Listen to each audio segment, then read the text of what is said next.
Hello दोस्तों, एक बार फिर से आप सभी का मैं बहुत बहुत स्वागत करता हूं हमारे इस नए वीडियो में। दोस्तों, उत्तर प्रदेश में उपचुनाव होने जा रहा है। अब महज 4 दिन का वक्त बचा हुआ है। 4 दिन।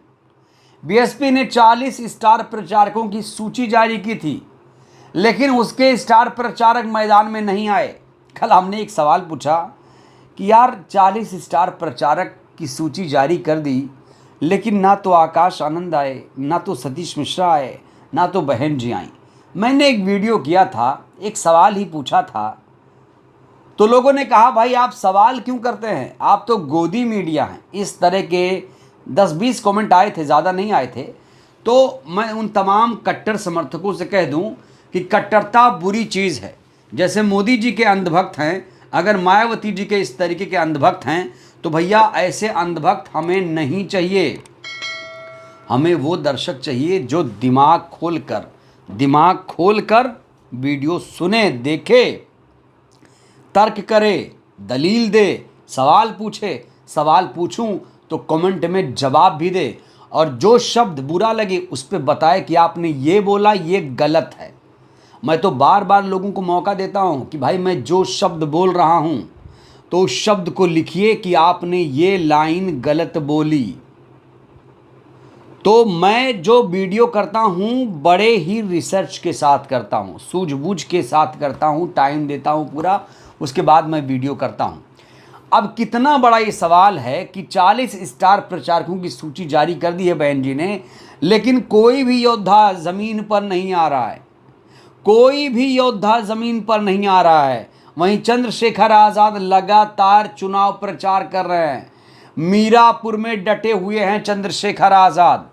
तो भाई चंद्रशेखर आज़ाद के लिए क्या वैक्यूम छोड़ दिया गया है? क्या चंद्रशेखर को आगे बढ़ाया जा रहा है, ऐसा माना जाए? देखिए, अब कई सारे बहुजन पत्रकार ये कहने लगे हैं कि जब जब बीएसपी कमज़ोर होगी तो एएसपी मजबूत होगी। इस बीच एक बहुजन पत्रकार हैं सैयद कासिम, आप लोगों ने नाम सुना होगा। सैयद कासिम जी ने 3 सीटों का विश्लेषण कर दिया है, एक फूलपुर, मीरापुर, गाजियाबाद, और इसमें सैयद कासिम जी ने हैरान कर देने वाला खुलासा किया है। उन्होंने चंद्रशेखर मायावती जी को लेकर जो खुलासा किया, यकीनन वो हैरान कर देने वाला है।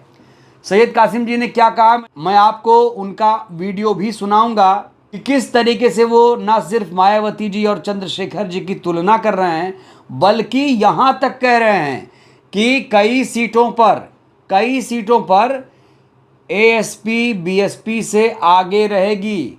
इसको लेकर कुछ दलीलें भी दी गई हैं, कुछ तर्क भी दिए गए हैं। जब कोई पत्रकार अच्छा बोलता है तो आपको बड़ा अच्छा लगता है। जैसे ही कोई सवाल कर दे, सीधा सा सवाल कर दे कि ऐसा हुआ तो ऐसा क्यों नहीं हुआ, तो फिर कुछ लोगों को बुरा लग जाता है, और जब उन्हें बुरा लगता है तो हमें भी बुरा लग जाता है।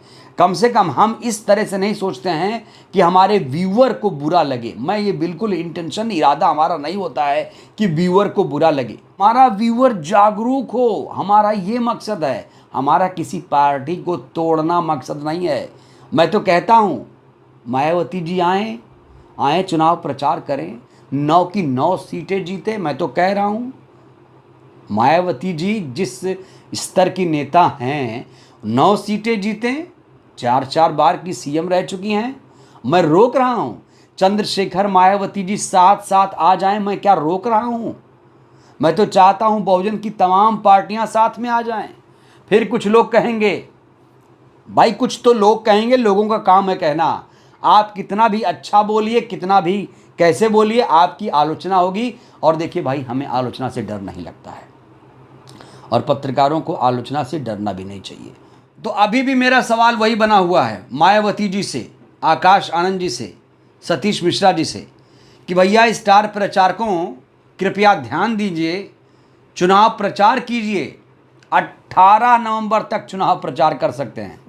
बहन जी, सतीश जी, आकाश जी, आइए चुनाव प्रचार करिए, डटिए मैदान में।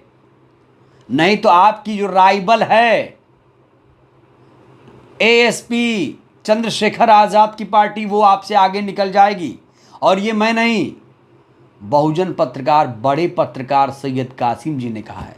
सैयद कासिम जी ने अपने वीडियो में साफ तौर से कैमरे के सामने कबूल कर दिया और कहा कि फूलपुर, मीरापुर, गाजियाबाद में एएसपी चंद्रशेखर आज़ाद की एएसपी बीएसपी से आगे रहेगी।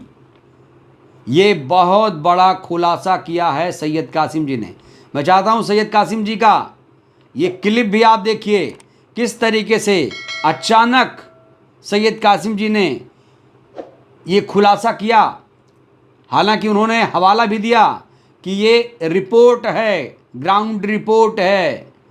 तो देखिए सैयद कासिम जी ने क्या कहा है कि बसपा का मुकाबला एएसपी से होगा और एएसपी बीएसपी से आगे रहेगी। सुनिए जरा। जैसा कि मैंने कहा कि फूलपुर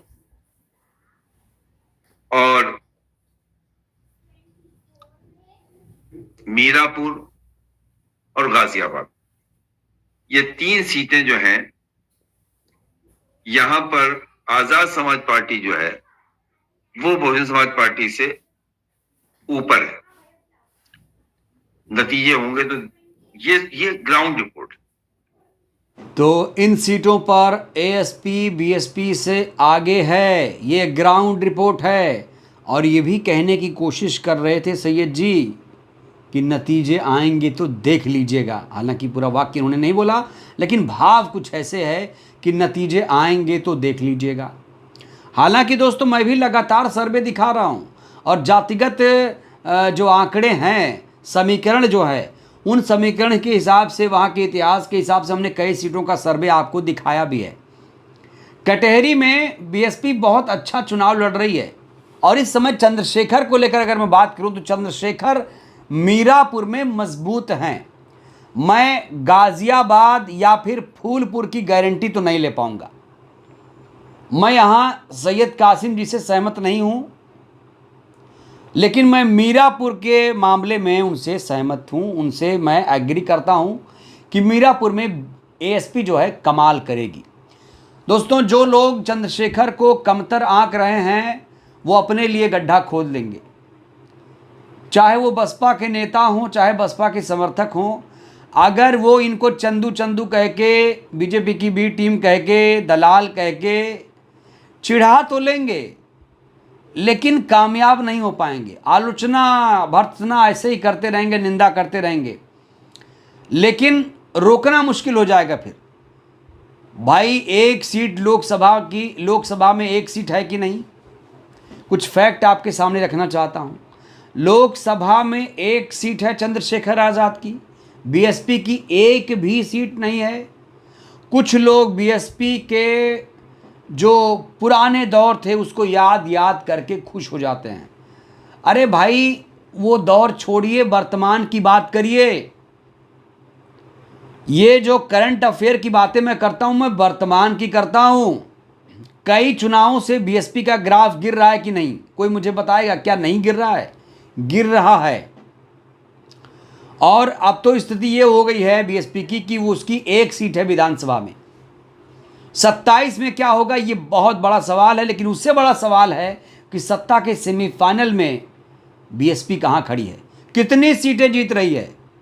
अभी तक की स्थिति के बारे में अगर कहा जाए तो कटहरी में वो मजबूती से चुनाव लड़ती हुई नजर आ रही है, लेकिन अभी तक आकाश जी वहां नहीं गए हैं, मायावती जी नहीं गई हैं, सतीश जी नहीं गए हैं। क्यों नहीं गए भाई? दिक्कत क्या है? तो स्टार प्रचारकों की सूची ही नहीं जारी करते। स्टार प्रचारकों की सूची नहीं जारी करते। मैदान में आइए, नहीं तो जितना वैक्यूम छोड़ेंगे उसका सीधा फायदा चंद्रशेखर ले जाएंगे। चंद्रशेखर भले ही चुनाव हार जाएं, लेकिन उनको वोट ज्यादा मिल सकता है। और 2 एग्जाम्पल मैं आपके सामने रखूंगा। लोकसभा के चुनाव में उत्तर प्रदेश में 2 सीटों पर एएसपी ने चुनाव लड़ा था, डुमरियागंज और नगीना में 1.5 लाख वोटों से जीत हासिल की थी चंद्रशेखर ने। डुमरियागंज में यह पार्टी तीसरे स्थान पर थी, पहली बार चुनाव लड़ रही थी। और डुमरियागंज की अगर बात करूं, उत्तर प्रदेश की डुमरियागंज सीट की, तो यहां से बीएसपी सांसद भी बना चुकी है। लेकिन आज डुमरियागंज में भी उसका ग्राफ नीचे चला गया एएसपी से। राजस्थान की एक सीट है बानसूर में भी अच्छा प्रदर्शन किया एएसपी ने 2024 के चुनाव में। तो कई सीटों पर एएसपी अच्छा प्रदर्शन कर रही है। और जो लोग चंद्रशेखर को कमतर आंक रहे हैं वो बड़ी भूल कर रहे हैं। भाई चंद्रशेखर को हल्के में मत आंकिए। अब वो नेता बन चुके हैं, सांसद बन चुके हैं, उनकी पार्टी है, हर जगह चुनाव लड़ रहे हैं। झारखंड में चुनाव लड़ रहे हैं, महाराष्ट्र में चुनाव लड़ रहे हैं, उपचुनाव लड़ रहे हैं, हरियाणा में चुनाव लड़ा और राजस्थान में चुनाव लड़ा, मध्य प्रदेश में चुनाव लड़ा, छत्तीसगढ़ में चुनाव लड़ा। हर जगह चुनाव लड़ रहे हैं। जैसे बीएसपी चुनाव लड़ रही है वैसे वो भी चुनाव लड़ रहे हैं। तो अब बड़ा सवाल ये है कि कासिम जी ने जो कहा कि फूलपुर, मीरापुर, गाजियाबाद में एएसपी बीएसपी से आगे रहेगी, तो इस पर आपको नज़र बना के रखना है। क्या वाकई ऐसा ही होगा? बहरहाल जो नतीजे हैं वो आएंगे 23 नवंबर को। 20 तारीख को चुनाव याद रखिएगा। और जब 23 तारीख को नतीजे आएंगे तब भी हम इस पर बात करेंगे, आंकड़ों पर बात करेंगे, सीधा रिजल्ट आपको दिखाएंगे। बहरहाल इस वीडियो को लेकर आप लोगों की क्या प्रतिक्रिया है? क्या वाकई चंद्रशेखर आज़ाद अब बीएसपी से, मायावती जी से चुनाव में आगे जाते हुए दिख रहे हैं? प्रतिक्रिया दीजिएगा। बहुत बहुत शुक्रिया।